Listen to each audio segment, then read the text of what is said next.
Hi, Arizona Homestead Law recently changed. What do we need to know about that? It's a good question.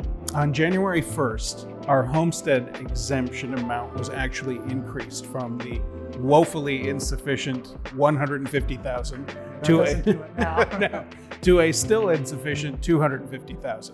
So good news for some folks, but certainly no real comfort to my clients, and certainly not for the kind of homes that you sell in the luxury property market. So we have an increased homestead exemption that's now $250,000. But the legislature also made it easier for creditors to reach the equity in your home. They did that a few different ways. First, any judgment against you is now automatically a lien against your property.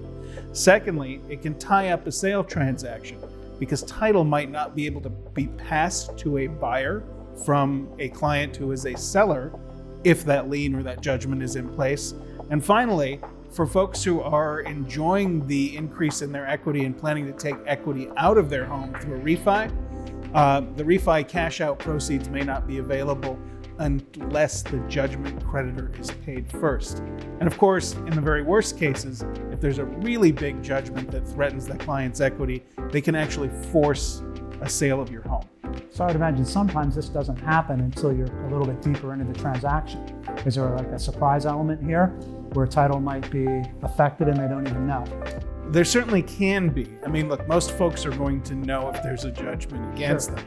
What they might not know is the effect of the judgment at closing, or if, unfortunately, the judgment and all of this happens during that sales process. And what type of people do you typically work with that this affects in your world? All kinds of people. I mean, look, we've got over 12 neighborhoods in the Phoenix metro area that have median home prices in excess of $1 million. Sure. We've got record sale prices for the neighborhoods where you work. Sure. So those folks are in a wide range of businesses and a wide range of net worths and a wide range of home equity. Some folks are getting their first $1 million home paid off, and somebody that you and I both might be working with is maybe buying a $15 million home, right? So anyone who's got exposed home equity should think about these issues.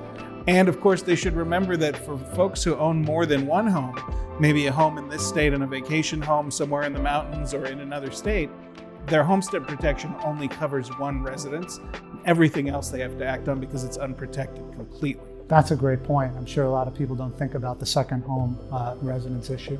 Yeah, and I'm sure that a lot of your clients have more than one home, just like mine do. Absolutely.